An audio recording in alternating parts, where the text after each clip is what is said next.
What if I told you Toyota, the brand that people trust with their families, their wallets, and sometimes even their entire identity, is quietly producing some SUVs in 2025 and 2026 that you should absolutely avoid?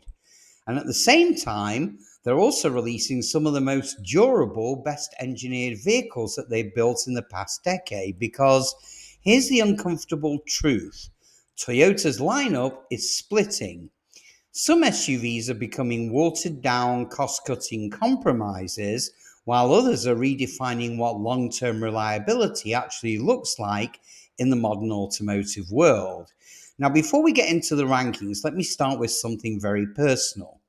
Years ago, I almost signed paperwork on a Toyota SUV that felt perfect until I took a second look. Have you ever got that gut feeling when something doesn't just feel right, even though it looks pretty good? The salesman was telling me it would last forever, but the panel gaps, the rough idle, and the outdated platform told a very different story. And the SUV I almost bought, well, it ended up being one of the Toyota's worst rated models the following year. Now, I'll reveal which one it was right at the end, because the reason I walked away ties directly into a major shift that Toyota is facing in 2026, a shift that affects the entire SUV lineup. But real quick, just before we do take a deep dive, it's imperative you hit that like button and subscribe so that you get notified the minute we produce another game changing video that affects your future choice of car or SUV. And I promise you will appreciate it. So buckle up and let's plunge straight in. So, Toyota has dominated the SUV world for decades, but Toyota Reliable doesn't really apply equally to every model anymore. So today we're breaking down the three worst and the four best Toyota SUVs that you can buy in 2025 and 26 using powertrain durability, projected reliability scores, owner trends, and Toyota's own redesign roadmap. And trust me, the number one worst SUV on this list will shock many people. So let's start off with that list with the three worst Toyota SUVs, starting with the third worst, and we're talking about the Toyota Corolla Cross. Now, the Corolla Cross is Toyota's attempt at an affordable entry-level crossover, and it's built around the legendary Corolla name. But the problem is, Toyota leaned too hard on the name and not enough on the engineering. That 2-litre engine is fine in a sedan, but in an SUV platform pushing 3,300 pounds, well, it feels overstressed and sluggish. And that CVT, well, it's constantly working on the edge of its comfort zone, especially at highway speeds or when climbing hills. Now, owners report that full throttle acceleration feels more like a negotiation than a command. And the interior doesn't help either. Even with the small 2025 refresh, the materials feel cost cut and dated compared to what rivals are offering for very similar money. Now, Toyota normally builds inexpensive interiors that feel durable, but this one, well, it just feels cheap. The seats lack long distance support, and the noise insulation is so thin that you'll hear every pebble ping off the wheel wells. Now, when you combine that with the jittery ride and the fact that the cargo space barely outperforms some sedans, well, the Corolla Cross becomes a tough recommendation. Yes, the hybrid version is more efficient, but it still doesn't fix the underlying limitations of the platform.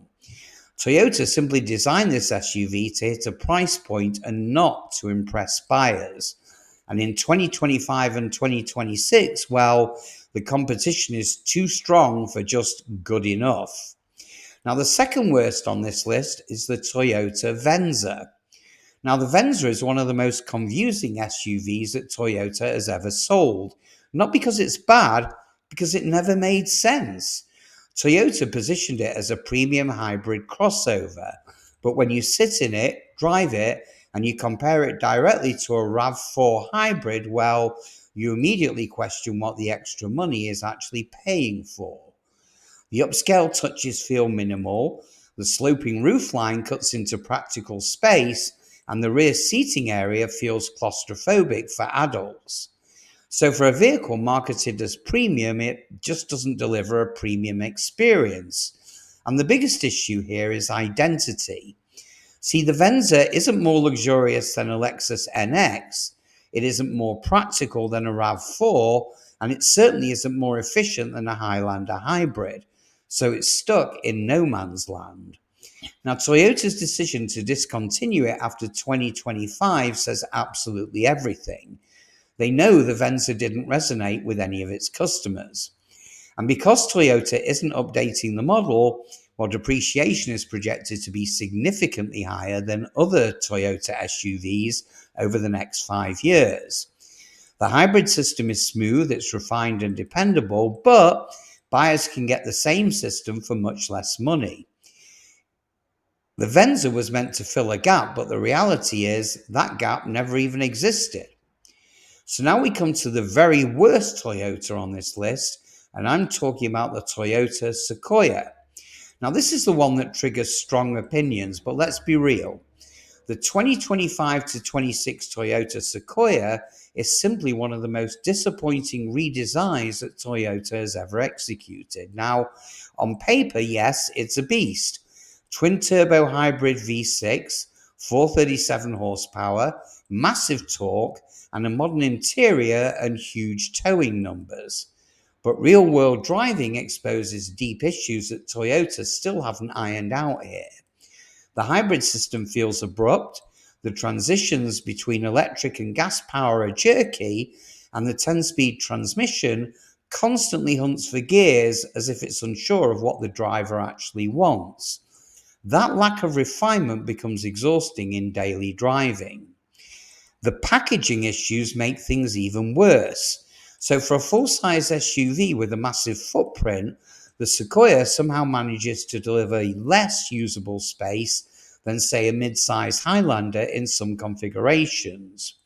The third row is cramped, the cargo space behind the third row is shockingly small, and the high floor created by the hybrid battery compromises practicality in every single direction. Now, if you add in a stiff ride and the frustrating visibility created by the body shape, well, the Sequoia starts falling apart quickly as a family vehicle.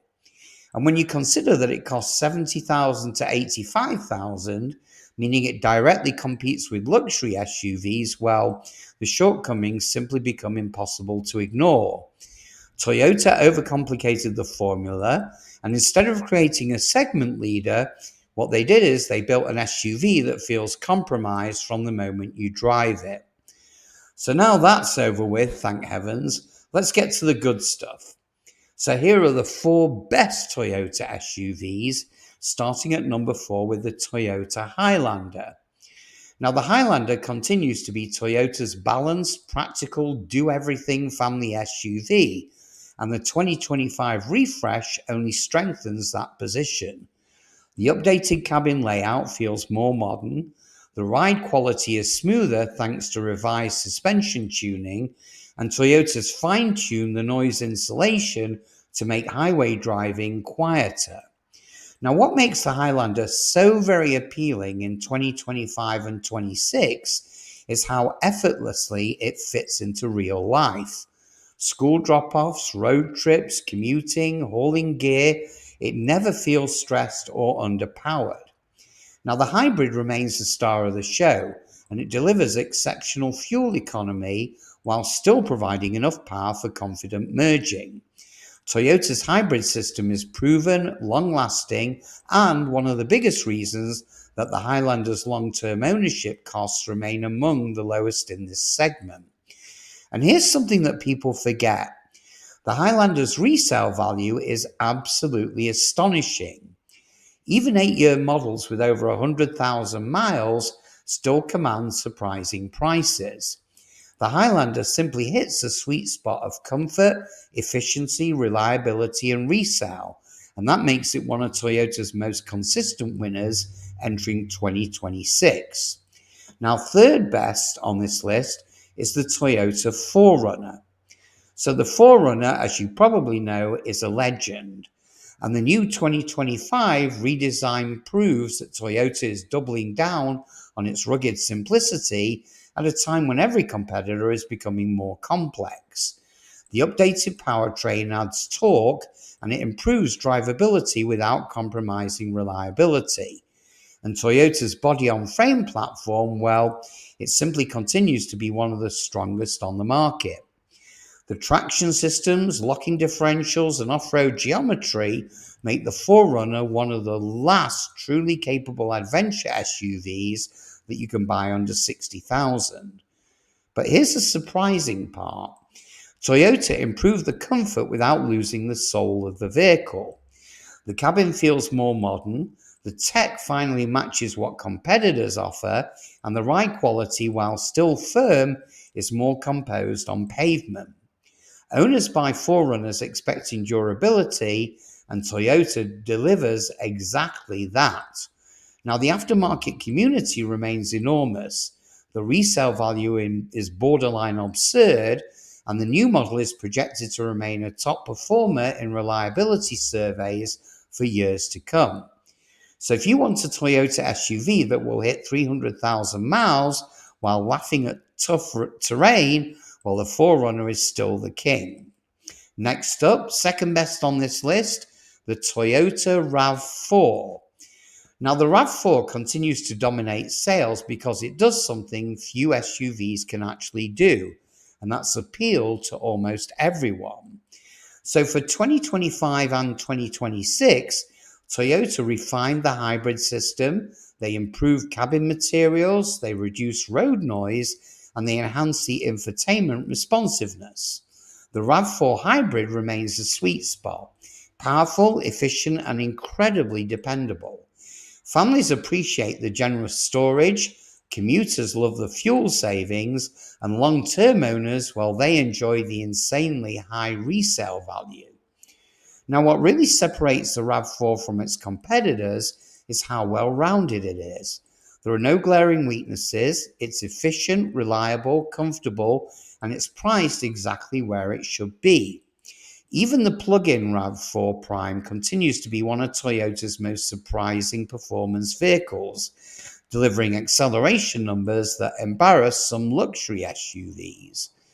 And when you consider maintenance costs, long-term durability, and Toyota's rock-solid hybrid tech, well, the RAV4 remains the default best choice for anyone who wants a practical Toyota SUV that will absolutely last the ages. So finally, we get to the very best Toyota SUV on this list, and I'm talking the Toyota Land Cruiser. Now, the all-new 2025-2026 Land Cruiser is Toyota's masterpiece, a return to true durability engineering with modern refinement. See, Toyota listened to customers who wanted the legendary Land Cruiser DNA, but without the $90,000 price tag. The turbo hybrid powertrain is not only smooth and powerful, but it's designed for global reliability under extreme conditions. The chassis is engineered for decades of abuse, and Toyota's new approach to modular components means that long-term ownership will be more affordable than in previous generations. Now, off-road, the Land Cruiser is almost unstoppable. The approach and departure angles, the locking differentials, the two-speed transfer case, everything about the Land Cruiser screams capability. But what makes it truly special is how civilized it feels on the road. It's quiet, it's stable, it's confident, and it's incredibly well built. Now, this is by far the most versatile Toyota SUV that's ever been made. It's luxurious enough for daily life, rugged enough for overlanding, and it's reliable enough to trust for 20 years. No other Toyota SUV blends engineering, heritage, capability, and long-term value the way that the Land Cruiser does. So it's the clear number one. Now, remember that Toyota SUV I almost bought years ago? It was the Sequoia, right before the redesign. And even before this generation launched, the signs were there. tight cargo space, outdated engineering, and a platform that Toyota themselves seem reluctant to invest in. And that's exactly why doing your homework absolutely matters. Not all Toyotas are created equal, but the great ones, well, they're still unbeatable. So make sure you like the video, drop a comment telling me which Toyota SUV you think belongs on the list, and of course, subscribe so that you never miss another breakdown that could save you thousands of dollars. And in the meantime, thanks for watching, my fellow car enthusiasts, and I'll see you guys on the next one.